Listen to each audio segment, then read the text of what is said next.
So basically, should you get a full edit before querying to an agent or not? This is my personal opinion as an editor, as a writer, as just a person in the literary industry and what I see and what I've learned. I will say a full-on edit is not necessary, but focusing on the main structural edits will be very beneficial. So when I think of full edit, I think developmental edit, line edit, copy edit, proofreading. To me, that's a full edit, unless you want to go through substantive editing and all that other stuff if it's needed. Anywho, traditional publishing is going at such a rapid rate that if you do not catch their eye within like the first 3 pages, they're gonna scrap it.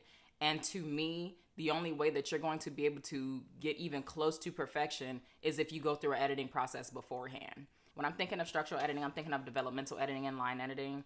And me personally, your best bet is to go with one of those two if you are going to spend your money. Because at the end of the day, if you get signed, they're going to have a whole editorial team that's probably going to shake some stuff up in your manuscript anyway. But in my opinion, if you really want to get their attention, get some eyes on your work through a developmental edit or a line edit.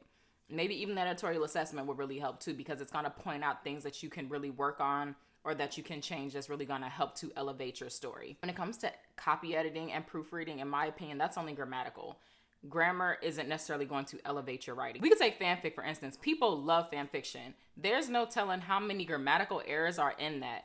But the fact that the story is great, the grammatical errors don't matter. And not to say that people should just skip out on that, because that is important, because you want it to look good and polished.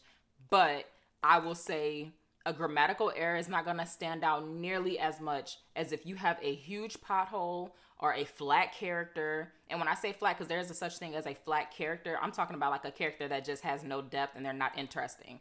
When I say flat character arc, there could be somebody like Forrest Gump, because he still kind of remains the same, but they really highlight all the beauty within him.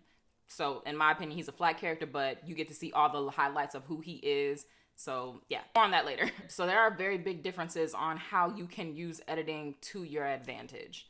Or that's why some people might hire an alpha reader or a beta reader. A beta reader will tell you whether or not, hey, this is good for this genre. And hey, I mean, I saw this and it didn't really make sense.